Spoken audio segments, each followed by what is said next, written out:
Hello and welcome to this episode of Mind the Gap, Making Education Work Across the Globe with me, Tom Sherrington, and Emma Turner. Hello, Emma. Hi, Tom. Hi, Alex. Hello. We're delighted to be joined today by the one and only, drumroll, Alex Quigley. Alex Quigley, welcome to our show. Great to have you. Thanks for having me. I feel like I'm really on brand for the show. Yeah, I think you are. I think it's great. I mean, I think it's great to I'm going to start off by just saying this, that I was working this out earlier, that we met nearly 9 years ago. Yeah. Not quite, but, and we've both been on a sort of parallel journey of kind of people who write blogs and talk about our jobs by writing about it, and then have gone on to do different things since we first met. But it was an SSAT conference in Liverpool. Yeah. And we both had been written blogs, and we kind of just found each other and were going, oh my God, yeah, isn't it crazy, all this stuff? People actually read our stuff. We were both so astonished that people actually read our blogs about like nerdy things like marking and stuff. So do you look back fondly on those days, or do you see that as a beginning for you? Yeah, I think so. I remember that actual conference really specifically. I remember that chat. We were kind of at the top of the stairs. And for me, I was at that point, I was a head of English. I was absolutely exhausted. I still had a toddler, Freya, who's now 13. And I remember I was feeling like really lucky that I was out of school. It was like, you know, that classic kind of, well, you're out. That's your day. You know, you've got out, you've escaped. And it was a bit like that. It was a bit kind of, that's why blogging and social media was so attractive to me, that kind of just broke me out of that kind of high pressure bubble that you're in school. And you kind of have all these like curiosities kind of satisfied that you don't quite get at school because you're so busy like doing everything and kind of trying to support everyone in your team and, you know, grappling with coursework and all that other stuff. So it definitely did start with that writing. I can remember that conversation, that kind of slight incredulity kind of, you know, is this going to last? You know, why are people interested in this? And I think we just came to that kind of conclusion that it was just speaking to like what was happening in schools and classrooms. And that was a really exciting point, I think, that I hadn't seen that for, you know, the first 10 years of my career, just none of that really happened.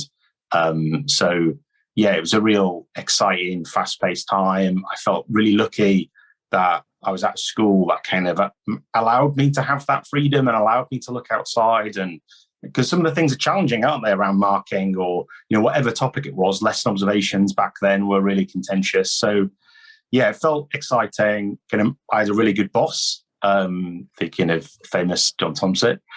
So we had a really positive, exciting kind of, you know, journey with kind of the school getting better. And that was always the main thing. It was kind of, how can we make Huntington just the best school in the country? It didn't have any fancy labels. It wasn't, you know, kind of rich with, you know, new buildings or anything. It was just a bit of a, you know, bog standard building. It just had lots of great teachers in. So we just tried to make it the best it could possibly be. And yeah, it just kind of took off. And I feel like there's just lots of points where I got lucky. So being there while John was my boss, I got lucky. Having a great team and a school that wasn't under so much pressure, I got lucky. And I think I got asked to write my first book by Jeff Barton, who also was head of English, I think like 15, 20 years before at Huntington, this strange lineage. And yeah, it's just moved on from there, and feel like I've worked really hard. I look back and wonder how I wrote as much as I did. With young children, but I think basically having kids killed my social life, which meant that my social media life was my proxy, and it's still there a little bit. So yeah. And you still hold on to the hunting English. You still haven't let it go, have you? It's like it's still you. So Huntington, it's like Huntington. You're still kind of part of that. It's like connected to you. Do you feel like you just can't? It's just a part of your identity. I think, in all honesty, I've not psychologically analysed it. I think I'm waiting for Alex Quigley to leave Twitter. It's this American guy who quite regularly like forwards stuff onto me. He's not quite the John Lewis kind of advert guy, but I'm kind of waiting for him to leave. But he's sticking about because I just want to have my name a little bit. But actually, it is quite funny because quite regularly, I get these American hunting enthusiasts who follow me, kind of expecting to get some kind of breakdown of fast action pistols, whatever else, and they get some really niche edu chat. So I normally block them first to save them the pain. But yeah, that's funny. I have as a guy called Tom Sherrington who is a lawyer solicitor. He's about 20 years younger than me at least, and he must be sick to death. I mean, I feel sorry for him. I follow him. He's actually quite interesting in talking about legal stuff, but he must be. Anyway, I'm in the same boat as you. So, I mean, we could talk about your whole pathway, but you're doing so many things, the reading and books and writing and the EF. We're going to come on to that. So I want to ask Emma whether what's your first engagement with Alex? How do you feel like he's coming to you? I remember seeing Alex leaning very nonchalantly on a lectern at a big conference from our trust, and I remember being absolutely fascinated by everything he was talking about vocabulary development and English and what have you. So and I remember thinking, oh God, he really knows a lot, doesn't he? I'm like, wow, now I get to talk to him.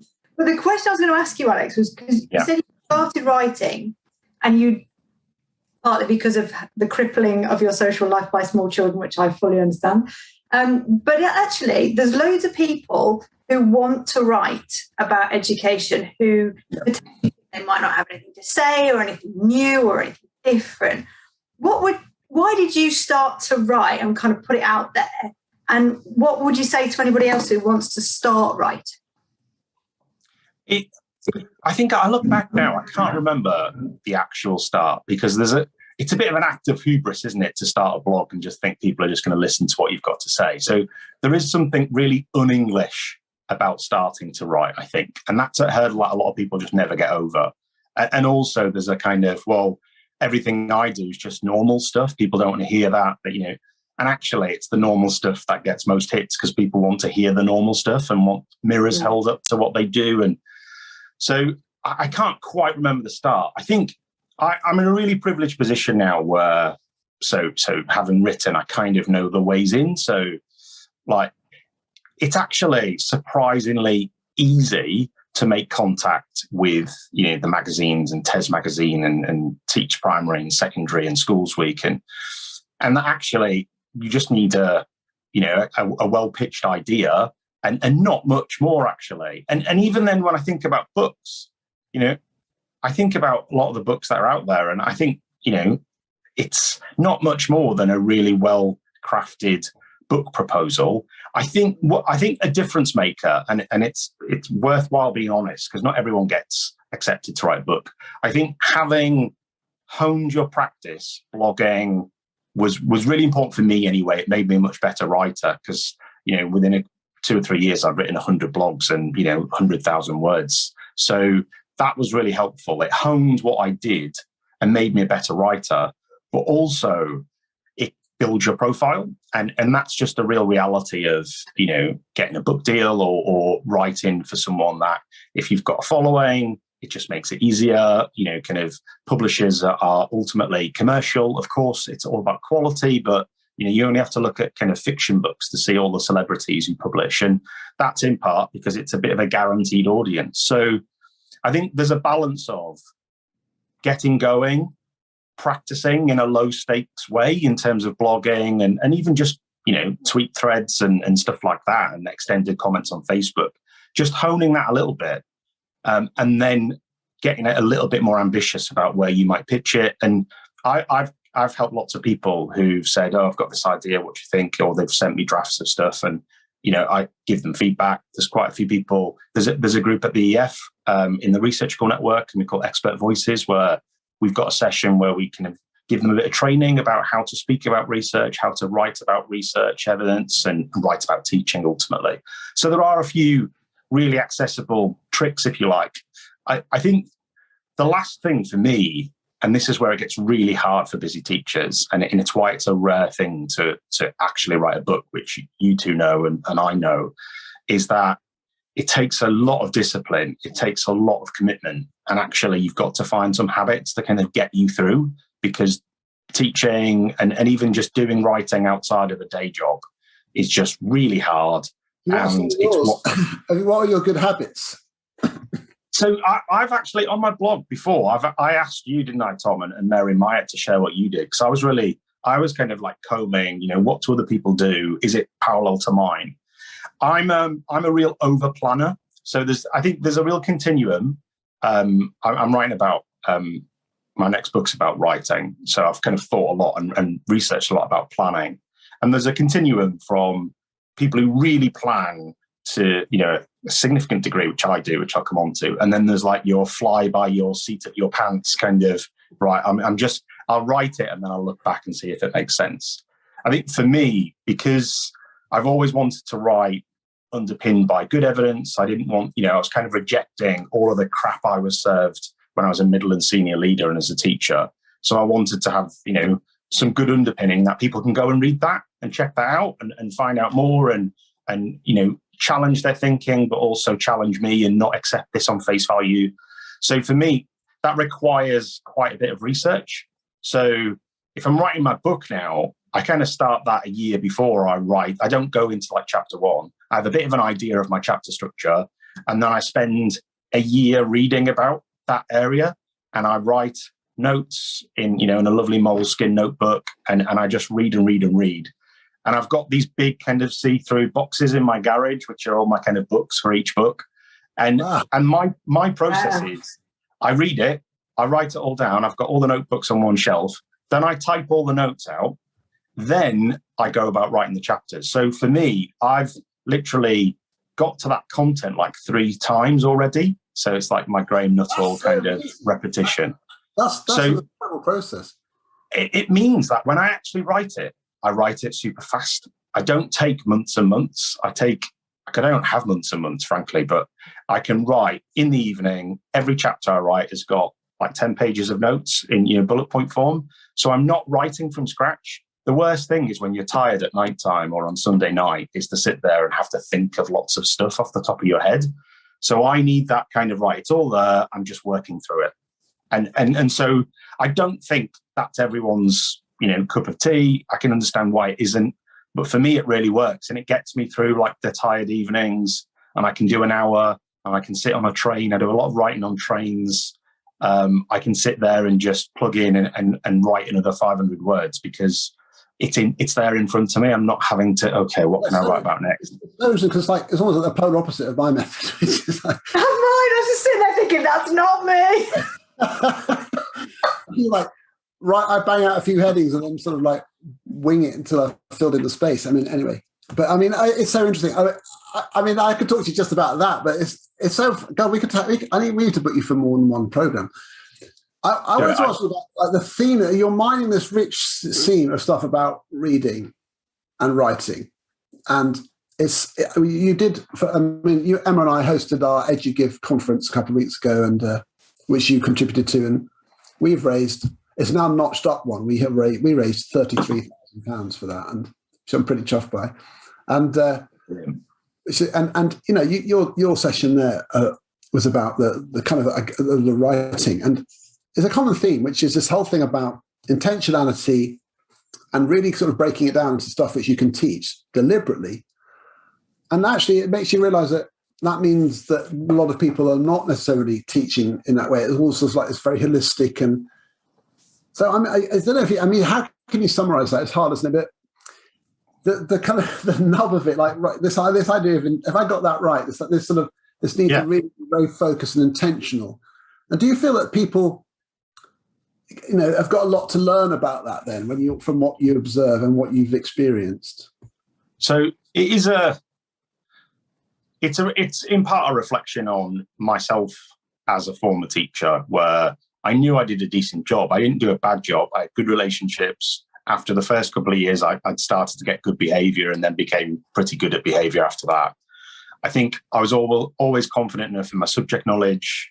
Obviously, English is a bit narrower, and I really enjoyed doing new things. So doing media studies, doing English language A-level, I always liked new areas. But I always knew that if a child struggled to write in year 7 or 11, I didn't really know what to do about it. I knew they were struggling, and I knew that I needed to teach them a bit better, but I genuinely didn't know how to break it down for them. I had this, the kind of that classic expert teacher where you're expert in your subject, but you're not expert in how to kind of scaffold novices to anything like expertise. And over time, I had classes. I often got put with like SEND classes and kind of classes with some characters in, kind of situation. And I'd always have a good relationship with them. I always empathize with them, and that seemed to work out. And I was brought up in a school where it wasn't very academic, so I kind of understood people. But I always knew in the back of my head, I was always kind of felt like an imposter, felt like I didn't know enough, felt like I was missing like countless small opportunities. And that's one of the things that kind of drove me to kind of find out more. You kind of look at Dylan Williams Inside the Black Box, after a few years of your teaching and think, this makes sense. Is there anything more about this? And it took me about 8 years to find out there was a lot more about that. And then you get to the likes of Rosenshine, explicit instruction, you get to the likes of recognizing the value of, inquiry, but also how expert you need to be to undertake inquiry type learning. And for me, it just became over time, the more I read, the more I kind of reflected on my experience. And then the more I got to work with young children and primary age projects and researching about early language development, the more it just became really obvious that actually this novice expert kind of continuum that happens over a number of years, it's attending to that at every stage. And it's being really explicit and intentional about that process. And you can only it's all about choices for me. It's about teachers making 50 good choices every day around how they read, around in an English class in Key Stage 3, what they're choosing to read, how they break down the passage. And the problem is with it, it's a little bit like those kind of really, talented students where they're doing it and it's really good, but they're not quite sure why. And I think a lot of good teachers, it's just so tacit that they just enact it. And then we can't seem to share it as a profession. We can't seem to break it down. But for me, I've thought, okay, well, I can't do all of that. I think the likes of Rosenshine and other colleagues have done brilliantly in foregrounding that, and cognitive science does a good job in giving you strong principles about breaking down learning. For me, I thought, right, well, literacy has been my thing. I feel like I've done it for 10 years and done an all right job, but I want to really get to the bottom of this. And I want to be able to, all those teachers who have that nagging fear and that child who's 13 and can't really write very well and the teacher's not sure about it. I want to write for them over and over. I want to break it down, and it's got to be actionable. It's got to have evidence underpinning it. But as soon as I get a bit too niche and I'm only speaking to my little clique, then I've lost. So for me, it has been about that explicitness and vocabulary. When you look at vocabulary, that's where I started.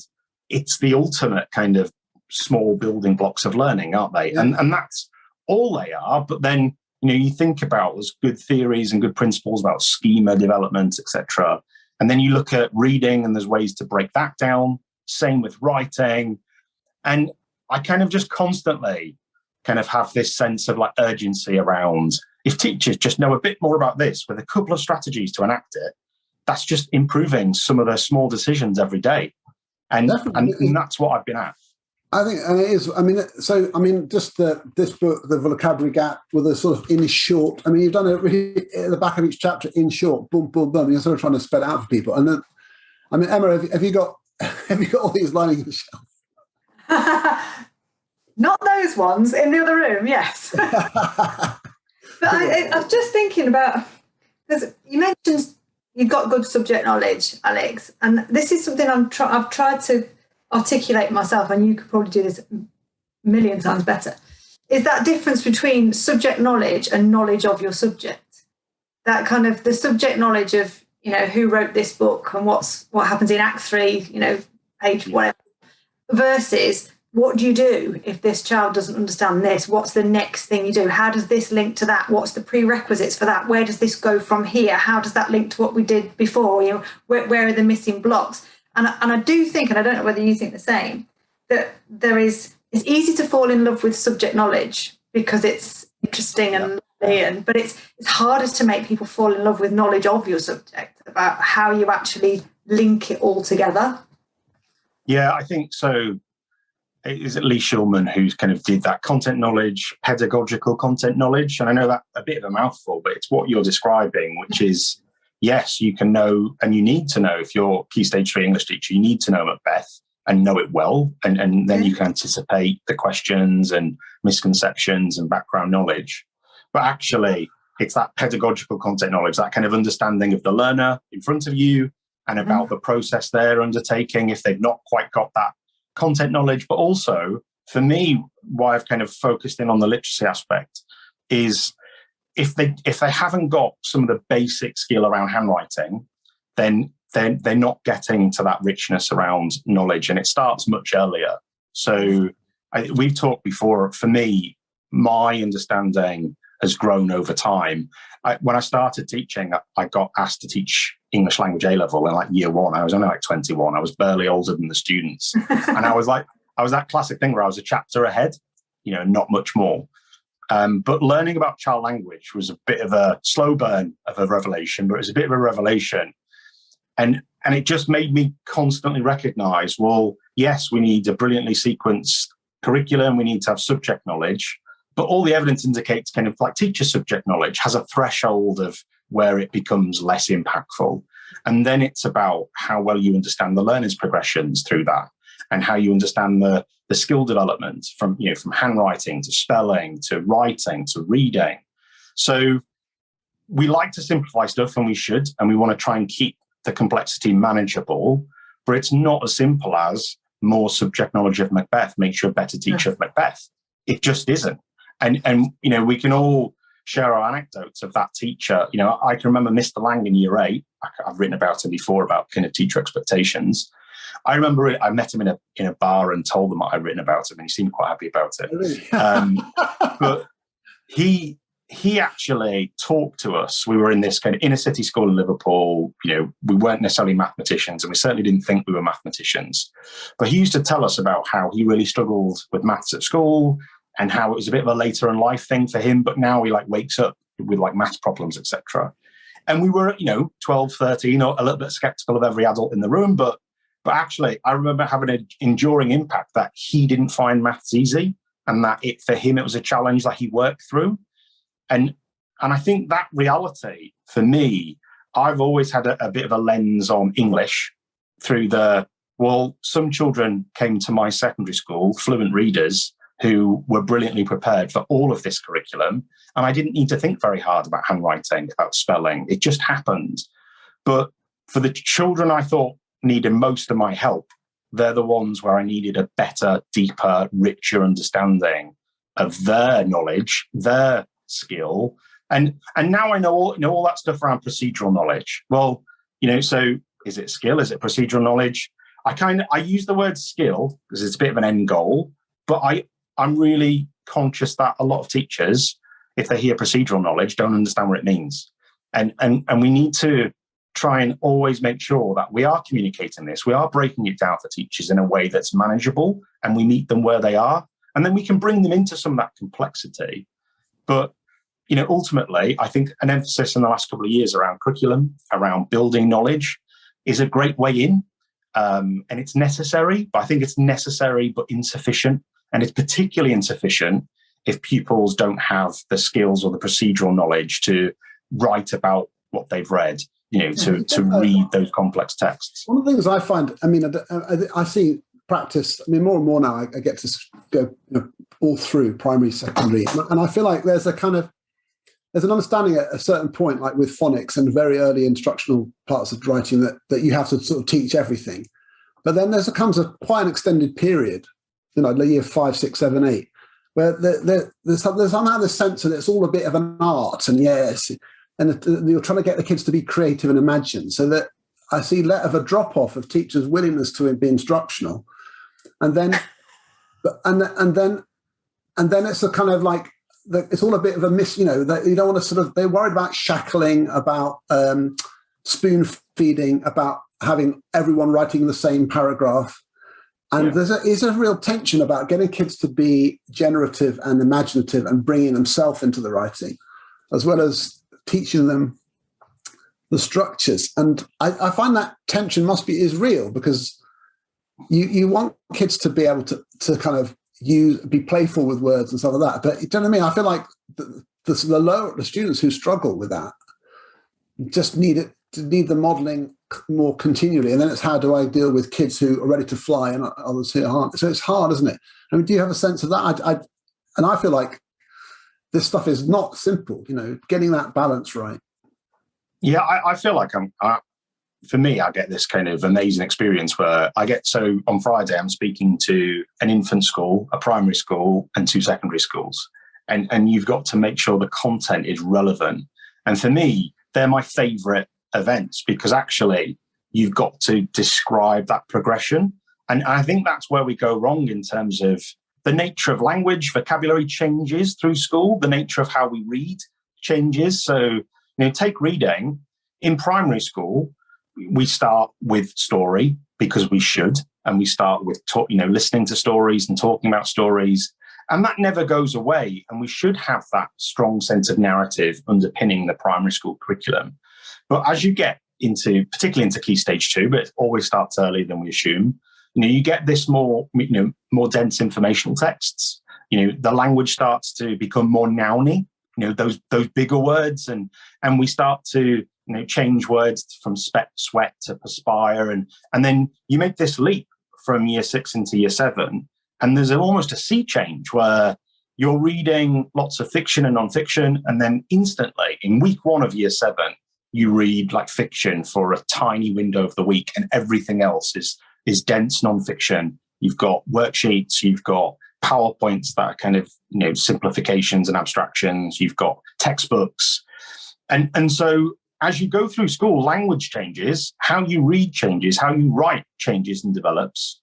But the curriculum is such where the curriculum shifts as well. And because, understandably, if I'm in secondary school and I've been trained to teach my subject and I've got bloody enough on, thanks, don't give me anything else to think about, how they were reading and writing in Key Stage 2 just feels less relevant to what's ahead of us. And then if you're in primary school, you've got enough pressures on that you just expect secondary are going to pick up the baton and do it bloody well. And I think for me, there's not enough attention in terms of teacher understanding and training, not on the teacher's fault. It's just the lack of time, the lack of kind of, this being baked into how you're trained to be a teacher, that things change. And that, the likes of reading. So I think over the last 5 or 10 years, the likes of understanding phonics has become, a recognition. The evidence around it's been heavily debated. The understanding about how reading comprehension is this complex mix of background knowledge and decoding and phonics plays a role in that. I think we're moving forward, but that's moved forward a lot in primary schools because that's salient, that's solving your problems, but then it's not really moved forward in secondary schools. So, because understandably, there's other challenges to get to grips with. So I think if everything's so nuanced and changing over time, it makes complete sense that busy teachers with too little time on their hands to plan and develop curricula and think about learning and how we might teach, that we just miss those little opportunities. I think also there's some beliefs that underpin some of these things. So I think there's like some beliefs that underpin writing and reading and being a mathematician. And it's this notion that it's natural or not. And I think if you work with young children, and Emma, please come in and give me a kicking. Oh, I've got lots to say, Alex, about what's been said.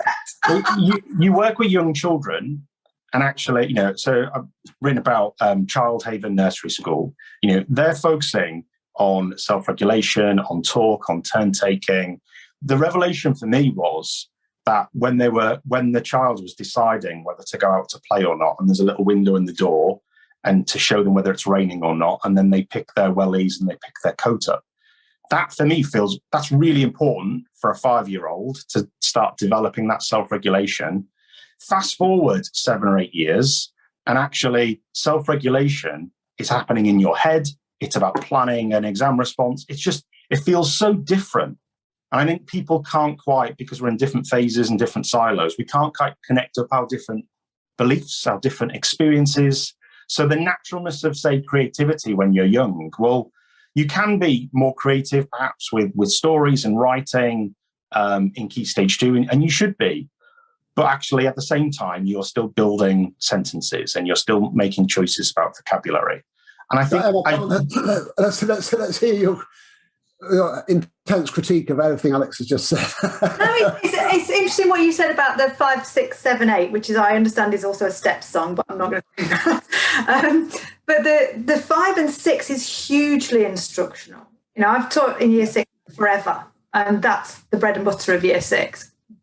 Partly because you've got such high stakes accountability where you've got to get children to jump through hoops. But one of the things I wanted to pick up on was about different types of writing. So one of the things I noticed, Alex, was when they got rid of the writing stat, the externally marked writing stat, was that the way that we taught writing changed. And it went from being a very kind of broad range of lots of different types of writing that we would do, and the children would know the text type and they would know how to structure a recount and a historical report versus a persuasive argument versus a balanced argument, because they didn't have to have that on tap to be able to like regurgitate situation. It changed, and I'm not saying that's a bad thing, because what it did do was free up more time to actually fall in love with English as a subject. Because if they haven't fallen in love with it and are reading for pleasure by the time they leave year 6, it's unlikely that they're going to suddenly start to become an avid reader. And if we know that reading is the biggest predictor of future success, then surely the bread and butter of the primary school teacher is to make them fall in love with reading, but also to have that kind of deep, rich instructional understanding of how language is built and structured, which kind of peaks in year 5, 6, I'm guessing. But because like that change over time that you were mentioning as well is really interesting, because yes, we do loads of phonics and loads of kind of, here's the introduction to what all these squiggles on the paper actually mean. But at the same time, we have to balance that with developing vocabulary, immersing them in story, getting them to do the physical movement of the hand. It's so hugely, I don't want to say difficult, but it's hugely challenging to be the person who introduces children to spoken language, written language, you know, reading language. It's huge. I would really love people further on in the system, be that junior teacher, so Key Stage 2 teachers coming to foundation, or secondary teachers having an appreciation of that change. I think it would be hugely beneficial. And I was secondary trained, but ended up in primary. So I've done lots of work in both parts of the sector. And I just think there's so much to kind of build on and capitalize on in terms of understanding the journey from the day they set foot on the site in Cleveland Foundation all the way through to when they go through to the next part of the sector, and how both the instruction and the immersion in it changes. Yeah, and so there's like 10 things in there. I want to pick up on a couple of them. So the one thing you said about avid readers and loving reading, and that's an aim and a goal by the time they leave primary school. I agree with that. And I think if you're not an avid reader by age 11, I completely agree with what you said. You're unlikely to be later on. I think for me, it's how do you get to that point where they're avid readers? And I think that you said about love reading. And I think being an avid reader and loving reading comes with a lot of beliefs and kind of emotive stuff behind it. So when you say you love reading, do you love reading emails? Do you love reading like scientific reports? Probably. We mean we love reading, we love story, we love poems, we love, seeing our world, kind of holding up a window or a mirror to our world. And I think that's where an emphasis in primary school, understandably, is this love and reading for pleasure. And I'm not saying it is an end goal that we should all pursue. And I read for pleasure. I also read with a purpose. And I think as you get into secondary school, reading is often less pleasurable. It becomes a functional thing to access the curriculum, to interpret sources in history, to read case studies and to read science questions. And I think for me, I'm more interested in that avid reader. What got them an avid reader? Well, effectively, they're really good readers. And for me, I think I want less of the emphasis on loving reading and more of the emphasis on being a skilled reader. Because the love happens when you can do it really well. We love things that we're really good at, and we can get away and enjoy things we're not great at, but we don't do them for the rest of our lives. We have a laugh because we go skiing and fall over, but we don't become an elite skier. So I think reading should be about, that skilled reading. And then, the 5, 6, 7, 8, is about, well, at every step there's skilled reading that's needed. And we need to recognize that the skilled reading in year 8 in science is a bit different to the skilled reading of, Catherine Rundell's The Explorer narrative in year 6. Like Sonia Thompson, who talks about it, she talks about the skill and the will. Like it's like her school, she's done like loads of like skill, like tons. They're big into documental reading approaches and intentional, like accountable reading, that kind of thing. But also loads of bigging up, celebrating reading and reading being a goal. And so in a way, it's like the weaving together feels more they're not intention. They are reciprocal. They reinforce one another. But I think in social media or in writing and in debate, they often become pitched as these opposites. And that's where, so Sonia at St. Matthew's, I could tell you their writing programs, I can tell you their reading focus, because they're so intentional about it. They've explained it. And what's great is, they do Talk for Writing. Well, Talk for Writing breaks down the writing process really skillfully, and just like Doug Lemov and the kind of those acts of reading becoming named, becoming practices that people can enact. It's why Teach Like a Champion sold, whatever billion, how many it sold in the US, because it really names some of these seemingly obvious practices, the kind of process of teaching, where it makes them accessible in ways we didn't find accessible before. We just had words like love and passion and kind of, and skill. But actually, we didn't deconstruct that skill, and we didn't work backwards to think, what strategies and knowledge is required to be skilled? Skill is an endpoint. And what are the things to get along the way? And I think that's where in year 5 and in year 7, there are lots of parallels between how you read and how you write and how you talk and vocabulary, but there are also changes. And it's why I like, in the secondary literacy guidance report, which I had the privilege of co-writing, in that it's got this tree of literacy, and the roots and the trunk is this kind of central general literacy. We all need words. We all need to be able to write clearly and cogently and spell accurately. But then it starts to branch off. And I think for me, primary school is about tending to the roots, and it's about, kind of growing that sapling and supporting it, and, all those lovely little supports that a young tree needs. Then you get into key stage 3 and it's growing. Well, get into key stage 2 and it's growing rapidly. And by key stage 3, you've got this mature oak, and lots of pupils just can't deal with it. And it's, how do we get those rungs up that tree? How do we think every step is really clear? We know the moves. And one of the analogies I really love about writing is by Kellogg, not cornflakes, the chap, by a researcher. And he's talked about writing's like a game of chess. It's got all the different moves. It's got the same pieces on the board every time, but the infinite variety of moves you can take is where the skill and the expertise happens. And what I love that chess analogy, and I've stolen it for my next book and I use it like 100 times. It's what research is, isn't it? You're sharing what all the best ideas other people had before you. And in that set of moves, I think about the same for reading. There are a set of strategic moves when you read. Some of it's decoding, some of it's fluency, some of it's word knowledge, some of it's reading strategies like summarization, etc. And all of the moves are needed to play the game.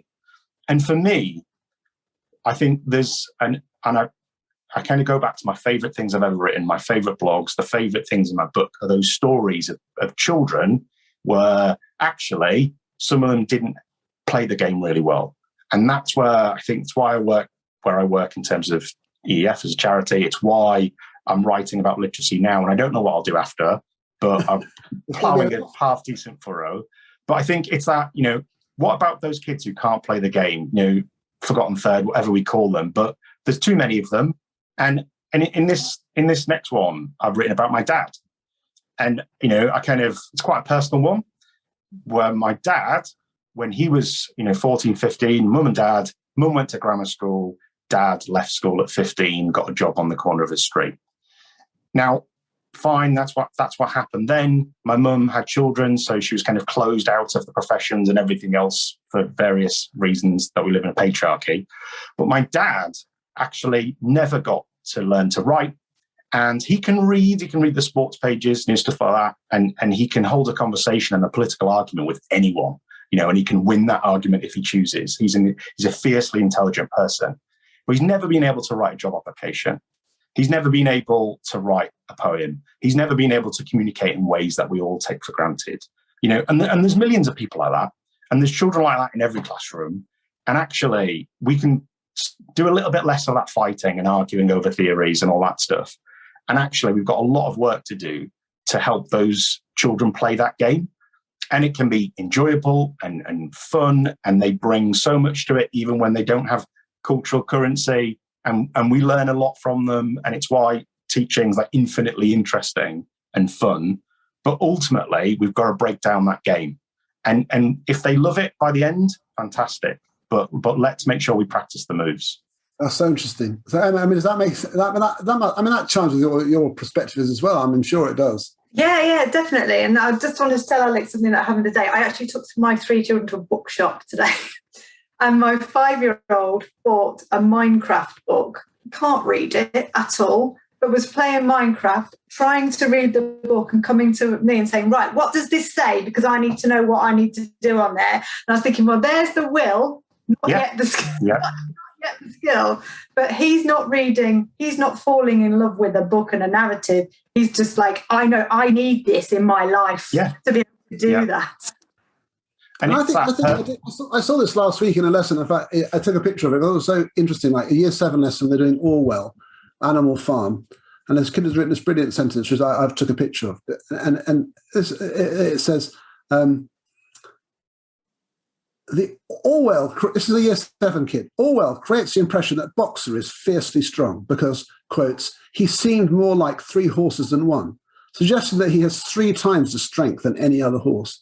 And it's like, and then you go to the side of the page and it's got point 1, give credit to the author, Orwell, say the impression, gives the impression that, use because, and then explain the evidence. So like, there's this whole structure which has given that kid the tools to say an idea. And of course, it's very structured.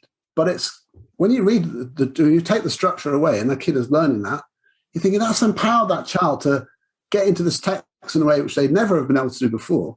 And they're starting to feel like a writer. They're thinking, get me writing about Orwell like a writer.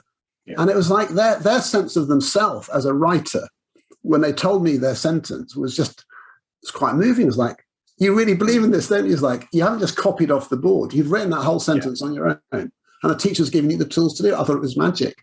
It's funny how it works, isn't it? It's like, obviously they have to be able to do it later without the structure.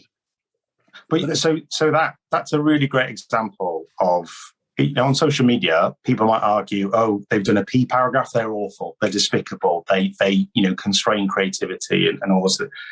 They're a tool that you need to, or a variation of that, you need to supply, you need to model, you need to structure, break down the steps, create a sequence, and then, as you said, you take that scaffold slowly away. And I think our issue is, we often, because we're pressured for time and we've got exams that are looming and everyone's going to pays limit linked to them and all that other business, that we never really have the confidence to take away the scaffolds and to let struggle happen and to kind of build it back up again. And for me, I'm not that bothered about whether Peel or it's who, what, why, whatever structure you use, just be intentional that you're using a scaffold and then you are going to take it away at the opportune moment. And tell me any, I am a kind of I've spoken for a while and believe in deliberate practice. It is about you do practice those moves, a rondo in football, scales in music, we can go on, we can, do all of them, but you practice them. And then, that confidence that child has, that voice that they start to get, that voice that's got it's like academia, and they start to learn, okay, I can switch it here. I can change my voice. And it doesn't happen overnight. And actually some of their writing is derivative and not great. But that's a step, that tree that they're climbing. They're only climbing. They're not there yet. And some children need more scaffolds for longer.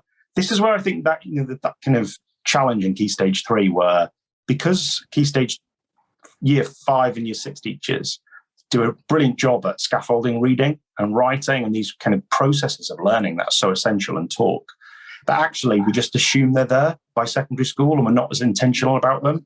And I think that's what we need to get right, I think. I think what's just popped into my head while you're talking, Alex, is a little bit like the children need to learn a series of recipes, and they need to know how that recipe works and perfect each recipe. And then when faced with a store cupboard of ingredients, they know how a basic recipe works, so they can create their own dish. Yeah. If you don't know how the individual recipes actually work to create something, you're never going to be able to create anything edible from that cupboard if you haven't had somebody point out, this is how you make an omelette, this is how you make this is how you make that. Yeah. And we wouldn't do that with a chef. But our problem is, what we do is, I watch myself and my kids, we love watching Great British Menu, and we watch all these like Michelin star chefs, and we can use that language. But actually, then my children aren't going to, in myself, we're not going to learn to cook like that without a long process of building up to it. And I think sometimes, so in English or in history, we share these amazing examples of knowledge and writing and, historical artifacts. And actually, they are amazing, but pupils are quite a distance away from them. They're still grappling with the basic ingredients. So it's about, I don't think, we don't simplify everything, but we think really carefully about that sequence and about the scaffolds needed to access that. That's why I think the curriculum focus of the last couple of years is really good, but not if it's at the exclusion of developing understanding of how to develop as a writer or a reader, and how, talk and self-regulation, and how children learn to, make decisions for themselves. If all of that is kind of quashed by our sequence demand, then that for me is not enough. That's necessary but insufficient. Like a lot of things, it's like, a big theme of the EduGive conference was less is more. More time, more time to practice, more time to explore, more time to consolidate, and then the stuff can follow. Look, to be honest, we're getting no warnings about our time here. We're kind of already run over, and I feel like I wouldn't even mention your job with the EEF and the whole evidence base, but I feel like it's all, in a way, it's good because that's the kind of process for getting evidence into people to do all these things really well. And I think we'll have to talk to you another time about that, but. Yeah, I love the passion that comes through. I feel like you could probably talk about reading and writing like indefinitely because it's. Well, there is one of the challenges in our profession, because we kind of burn teachers out and churn them out, is that we've got kind of a really poor collective memory. So we're constantly having to retrain teachers, and I'm not saying anything that hasn't been written by better minds than mine. I've got a little bit of a knack for kind of piecing things together and making it accessible because I lived that experience. I think, and I think we've got to get better at supporting teachers right from the start. And ECF and there's other elements that I think are really promising in terms of a career-long development, because you just can't teach children these complex, nuanced, kind of processes, skills, and the knowledge without that kind of detailed understanding yourself and support over time. So yeah, I think I probably could talk about it for decades, and that's the problem. I shouldn't, these books shouldn't be that popular, because actually this should be baked into what every teacher's, finds out in the first 5 years of teaching. And I think there are signs of promise. So there's a new MPQ coming from the government for next year for leading literacy. And when it needs to be developed into training, etc. But when you look at like the basic scaffold of that, the evidence that underpins it, it's all of this stuff, and exciting. And I feel like, teachers are learning. And there's nearly everyone we speak to on our program here is involved in this process at some level of teacher development, and we're excited about that.